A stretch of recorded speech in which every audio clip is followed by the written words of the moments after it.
નમસ્કાર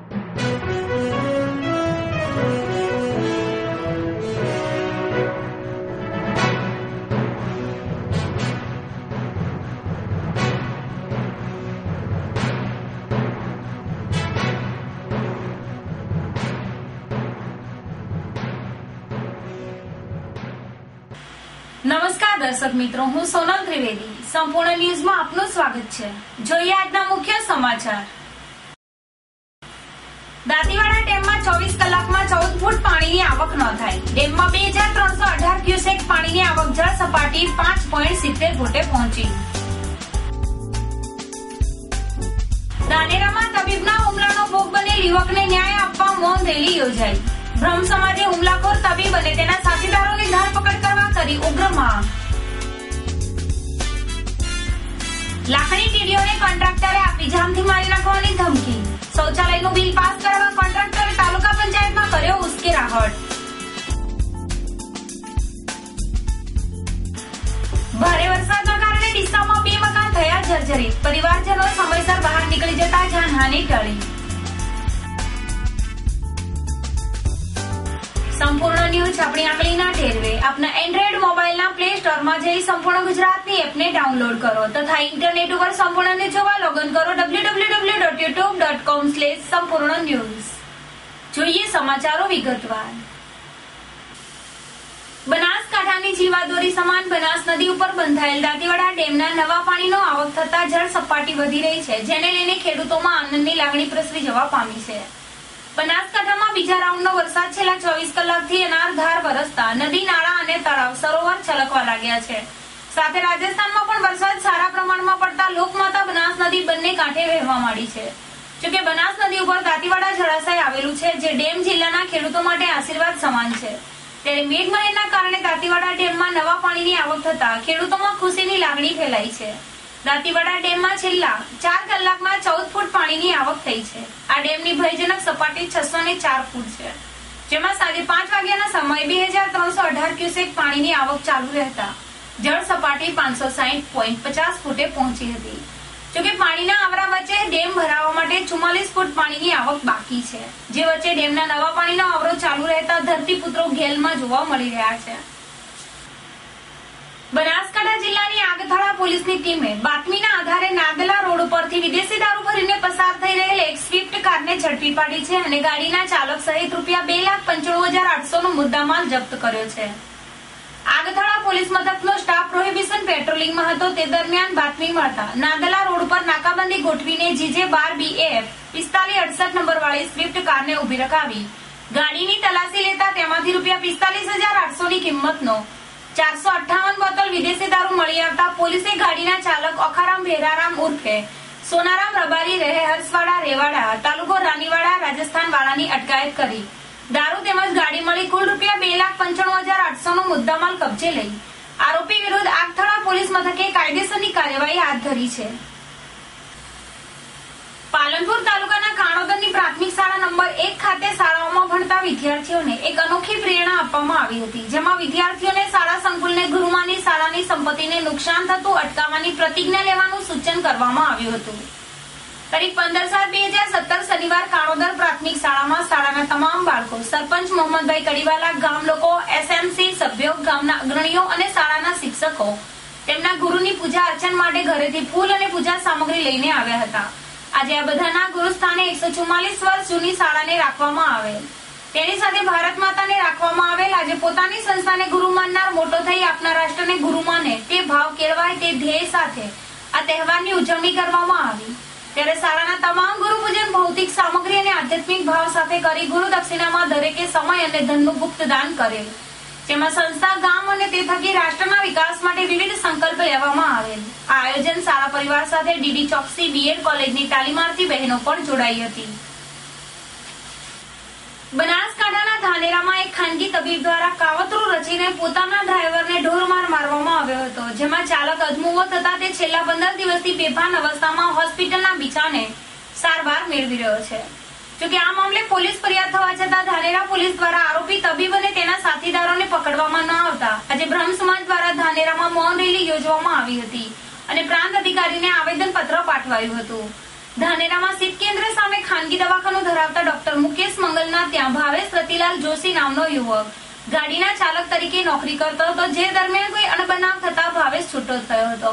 જે બાદ તારીખ 1/7/2017 ના રોજ ડોક્ટરને અમદાવાદ જવું છે એમ કહીને ભાવેશ જોશીને હોસ્પિટલ ખાતે આવેલ, જ્યાં ડોક્ટર મુકેશ મંગલ તેમજ તેમના પત્ની અને હોસ્પિટલના સ્ટાફે ભેગા મળી કાવતરું રચીને ભાવેશ જોશીને મોતને ઘાટ ઉતારવાનો પ્લાન ઘડી તેના ઉપર જીવલેણ હુમલો કરવામાં આવેલ અને તેની પાસેથી 60 પાકીટ મોબાઈલ ઘડિયાળ પડાવી લઈ સખ્ત માર મારી તેમજ જાનથી મારી નાખવાની કોશિશ કરેલ. આ હુમલામાં ભાવેશ જોશી ગંભીર ઘાયલ થતા તેને સારવાર અર્થે ખસેડવામાં આવેલ અને બનાવ અંગે તારીખ 9/7/2017 ના રોજ ફરિયાદ દાખલ કરવામાં આવેલ.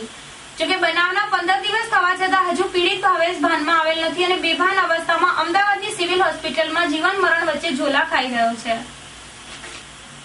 ત્યારે બીજી બાજુ બનાવ અંગે પોલીસ દ્વારા સામાન્ય ગુનો દાખલ કરવામાં આવેલ છે. ડોક્ટરનું સર્ટિફિકેટ પોલીસને મળવા છતાં બનાવમાં કોઈ કલમનો વધારો નથી કરાયો. ત્યારે પીડિત યુવકને ન્યાય મળે અને ગુનેગારોની ધરપકડ થાય તે માટે આજે ધાનેરામાં બ્રહ્મ સમાજ દ્વારા લાલ ચોકથી પ્રાંત કચેરી સુધી મૌન રેલી યોજવામાં આવી હતી. બાદમાં પ્રાંત અધિકારીને આવેદનપત્ર પાઠવવામાં આવેલ, જેમાં કેસમાં કલમનો ઉમેરો કરી આરોપીઓની તાત્કાલિક ધરપકડ કરવાની માંગ કરવામાં આવી હતી. અન્યથા ગાંધી ચિંધ્યા માર્ગે આંદોલન છેડવાની બ્રહ્મ સમાજે ચીમકી ઉચ્ચારી હતી. બનાસકાંઠાના લાખણી તાલુકાના વિકાસ અધિકારી કોન્ટ્રાક્ટર દ્વારા જાનથી મારી નાખવાની ધમકી આપવામાં આવતા વહીવટી તંત્રમાં હડકંપ મચી જવા પામ્યો છે. આ મામલે ટીડીઓએ કોન્ટ્રાક્ટર વિરુદ્ધ પોલીસ ફરિયાદ દાખલ કરાવતા પોલીસે આરોપી કોન્ટ્રાક્ટર સામે કાયદેસરની કાર્યવાહી હાથ ધરી છે. લાખણી તાલુકામાં ભારત સરકારના સ્વચ્છ ભારત મિશન યોજના હેઠળ સખી મંડળો દ્વારા ગ્રામીણ વિસ્તારોમાં શૌચાલયો બાંધવામાં આવ્યા છે, જેમાં કેટલીક જગ્યાઓ પર શૌચાલયોના કામ અધૂરા હોય તાલુકા પંચાયત દ્વારા સખી મંડળોને શૌચાલયોનું ચૂકવણું કરવામાં આવ્યું નથી, જેને લઈને ખેરાલુ તાલુકાના મંછાવા ગામના અને લાખણી વિસ્તારમાં શૌચાલયોનું બાંધકામ કરતા કોન્ટ્રાક્ટર પ્રકાશ ચૌધરી તાલુકા વિકાસ અધિકારી રાજેશકુમાર અમૃતલાલ ત્રિવેદીની ઓફિસમાં જઈને શૌચાલયોના બિલની માંગણી કરી હતી. ત્યારે ટીડીઓએ શૌચાલયનું કામ અધૂરું હોય તે કામ પૂર્ણ કરી બિલ ચૂકવવાનું જણાવતા પ્રકાશ ચૌધરી ઉશ્કેરાઈ ગયો હતો અને ટીડીઓને અપશબ્દો બોલી જાનથી મારી નાખવાની ધમકી આપતા તાલુકા વિકાસ અધિકારીએ આ મામલે પ્રકાશ ચૌધરી સામે આગથળા પોલીસ મથકે ફરિયાદ નોંધાવતા ચકચાર મચી છે. અમરેલી જિલ્લાના બગસરા પાસેના માવજીવા ગામે હનુમાનપરા પ્લોટ વિસ્તારમાં સ્વામી શ્રી રામસ્વામી અને મહાનુભાવોના વરદ હસ્તે વૃક્ષારોપણ કરવામાં આવેલ. આમ જળ ક્રાંતિના પ્રણેતા એવા મનસુખભાઈ સુવાગ્યાએ જણાવ્યું કે આ ગામે ચેકડેમ બાંધેલ છે અને જો પાણી રોકાશે તો જ આપણા વિસ્તારના પાણીના તળ ઊંચા આવશે. જ્યારે તેમણે જણાવ્યું કે જામકા ગામે આજે પણ શિયાળુ પાકનું વાવેતર થાય છે અને અંતમાં જણાવે કે ગામડાની સંસ્કૃતિ કાયમ જાળવો. આ કાર્યક્રમમાં ઉપસ્થિત એવા ગુરુકુલ તરવાડાના સ્વામીરામ સ્વામી તેમજ તાલુકા પંચાયત બગસરાના પ્રમુખ મુકેશભાઈ રાખોલિયા, ઘનશ્યામભાઈ બિરલા, પર્યાવરણ અધિકારી ડવ સાહેબ, ભરત વેગડા, બગસરા પોલીસ સ્ટેશનમાં પીએસઆઈ તેમજ સરપંચ અને ગામ લોકો બહોળી સંખ્યામાં હાજર રહીને 300 ઉપર વૃક્ષારોપણ કરવામાં આવેલ હોવાનું સરપંચ શ્રીએ જણાવ્યું હતું. બનાસકાંઠાના મોટા ભાગમાં ધોધમાર વરસાદ વરસી ગયો છે અને હજુ આગામી 72 કલાક જિલ્લામાં અતિભારે વરસાદની આગાહી વ્યક્ત કરી છે. બનાસકાંઠાના દાંતામાં 5 ઇંચ વરસાદ વરસી ગયો છે, અમીરગઢમાં 4 ઇંચ વરસાદ વરસી ગયો છે, જ્યારે પાલનપુરમાં રાહત મદદ માટે 24 કલાક કંટ્રોલ રૂમ કાર્યરત કર્યો છે અને તાલુકા મથકોએ કંટ્રોલ રૂમ શરૂ કરાયા છે.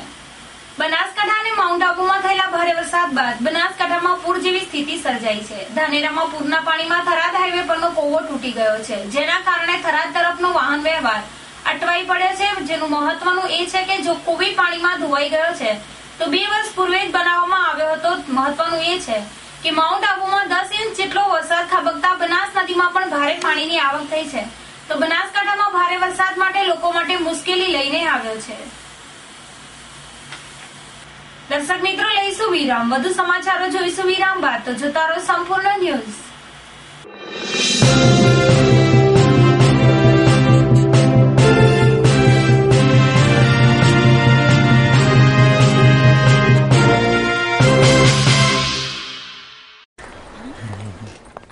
Good morning sir. मॉर्निंग. आप लेट हैं. सॉरी सर, बहुत जरूरी काम था. जरूरी काम? इससे भी जरूरी? आज मेरा आज मेरा जन्मदिन है sir. Oh, happy birthday. Thank you sir. घर पे मम्मी ने आरती उतारी होगी. केक मंगाई इनके लिए? केक चॉकलेट वाला. सर, हर साल मैं अपने जन्मदिन पर... क्या लेट आते हैं? नहीं सर, हर साल मैं अपने जन्मदिन पर ब्लड डोनेट करता हूँ. आप बैठिए ना प्लीज। किसी की जिंदगी आपकी वजह से रक्तदान करें। सोचिए मत, करके देखिए, अच्छा लगता है।